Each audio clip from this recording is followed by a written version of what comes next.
Hello दोस्तों, आप सभी का स्वागत है आपके अपने यूट्यूब चैनल पे। तो आज मैं सोची कि थोड़ा सा यूट्यूब पे अपनी सीडीपी की क्लासेस भी थोड़ा सा लगा लूँ, क्योंकि एग्ज़ाम में बेसिकली मैं टीचिंग के लिए करा रही हूँ, तो थोड़ा सा ये सब चीज़ भी आएगा ही, काफ़ी महत्वपूर्ण है ये चीज़। तो आज हम लोग स्टार्ट करते हैं ग्रोथ एंड डेवलपमेंट के कॉन्सेप्ट से, जो सबसे बेसिक कॉन्सेप्ट से सब स्टार्ट होता है ना। तो पहली चीज़ें जो हम लोग जानेंगे वो है ग्रोथ। तो ग्रोथ है क्या, ये चीज़ पहले समझना है ना।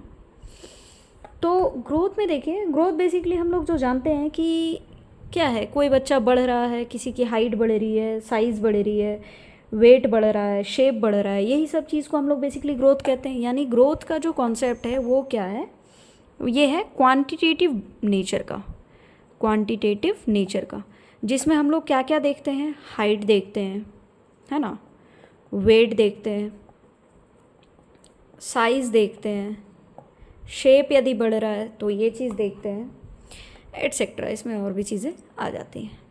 नेक्स्ट, इसको हम लोग इस तरह से जान सकते हैं कि जो भी फिज़िकल चेंजेस होते हैं हमारी बॉडी में, वो सारा क्या कहलाता है, ग्रोथ कहलाता है। जो भी फिज़िकल चेंजेस होते हैं वो सारा ग्रोथ कहलाता है ना।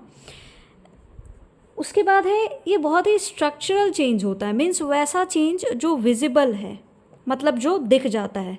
Visible as in structural change होता है, ठीक है। देखा जाए तो जो चीज़ हमें आसानी से दिख रही है, जैसे किसी बच्चे का शरीर बढ़ता हुआ, वो तो किसी आसानी से दिख जाता है। दूसरा चीज़ है, ये कोई भी सीक्वेंस या फिर कोई भी ऑर्डर फॉलो नहीं करता। जहाँ जैसे हम लोग देखते हैं किसी बच्चे की हाइट बहुत ज़्यादा अच्छी है, किसी की छोटी रह जाती है, कि कोई मोटा है तो कोई पतला है, ये सब चीज़ उसमें डेफिनेट नहीं होता। मीन्स कोई भी डेफिनेट सीक्वेंस या ऑर्डर ये फॉलो नहीं करते हैं।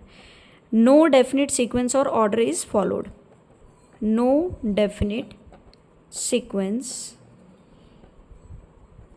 और ऑर्डर, है ना।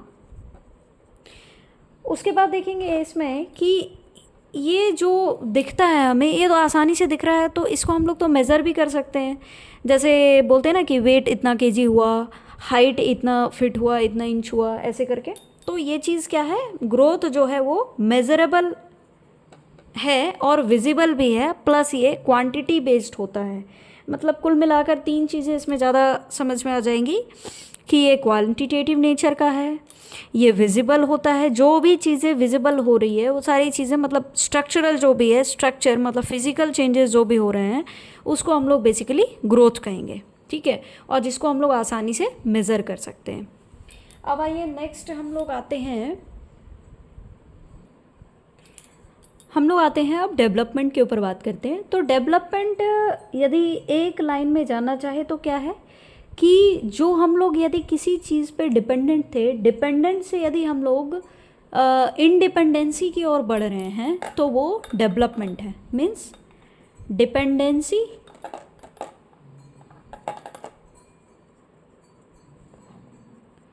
To independent. जैसे कि हम लोग शुरू में क्या करते हैं, धीरे धीरे क्रॉल करना सीखते हैं, क्रॉल करते करते हम लोग भागना सीख जाते हैं। तो ये चीज़ हुआ कि पहले हम लोग किसी चीज़ का सहारा लेके खड़ा हो रहे थे, अब क्या है, खुद से भाग भी पा रहे हैं। तो ये हो गया डिपेंडेंट टू इंडिपेंडेंट मॉडल इसका रहता है। फिर ये सिर्फ फिजिकल स्ट्रक्चर से रिलेटेड नहीं है, not only related to physical growth, not only related to physical growth, but has multi-dimensional aspect. Multidimensional aspect means क्या बोल रहे हैं आप, जैसे कि इसमें बहुत सारी चीज़ें मैटर कर जाती है जब हम कहेंगे कि हाँ बच्चे का डेवलपमेंट हुआ है या नहीं। जैसे कि पहला तो हो जाता है आपका फिज़िकल, ठीक है, कि फिज़िकल ग्रोथ हुआ है या नहीं।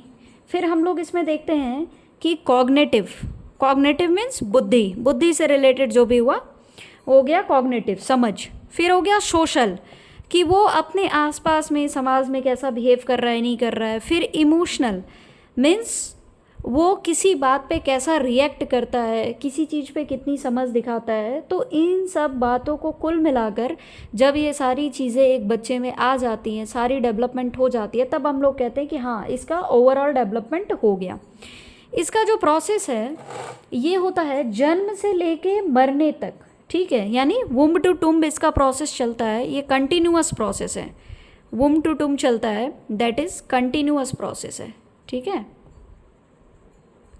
कंटिन्यूअस प्रोसेस होता है। अब ये इसका जो डेवलपमेंट जो होता है वो बहुत सारी चीज़ों पे डिपेंड कर जाता है, जैसे हेरिडिटी पे डिपेंड करेगा, फिर आपका जा कर के एनवायरनमेंट पे भी डिपेंड कर जाता है, ठीक है।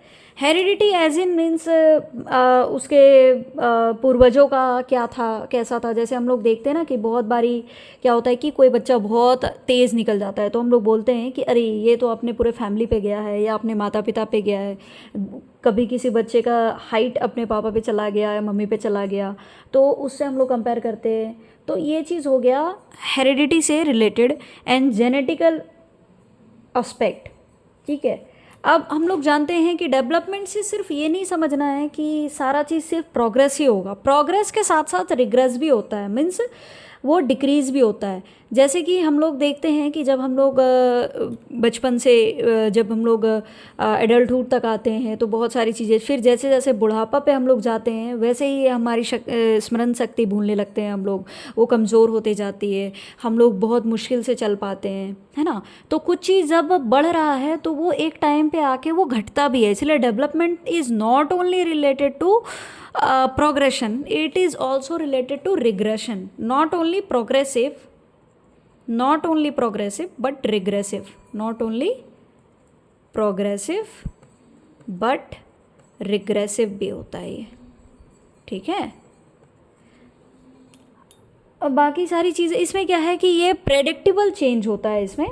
जैसे कि किसी बच्चे को हम लोग देख के कहते हैं ना कि अरे ये तो बड़ा हो के बहुत ही बुद्धिमान बनेगा, तो कैसे कह सकते हैं, उसकी एक्टिविटीज़ में हम लोग कुछ ऐसा कुछ अनुमान लगा लेते हैं उसकी एक्टिविटीज़ को देख करके कि नहीं इसका सही है, ये इसका फ्यूचर बहुत ब्राइट होगा। किसी बच्चे को देख के कह देते हैं कि नहीं ये तो डॉक्टर बनेगा, क्यों, उसकी एक्टिविटीज़ को देख कर हम लोग जस्ट एक प्रेडिक्शन लगाते हैं, है ना। तो ये जो डेवलपमेंट है वो प्रेडिक्टेबल चेंजेस भी है। तो आज के लिए इतना ही। हम लोगों ने आज समझा ग्रोथ एंड डेवलपमेंट का कॉन्सेप्ट। नेक्स्ट क्लास में हम लोग देखेंगे इन दोनों के बीच में differences. Thank you so much for watching. अच्छा लगा हो तो लाइक करें, सब्सक्राइब करें, एंड कोई भी डाउट हो तो आप कमेंट कर सकते हैं, या कोई भी नेक्स्ट टॉपिक जिसमें आपको क्लियर करना हो तो आप वो भी बता सकते हैं। Thank you so much.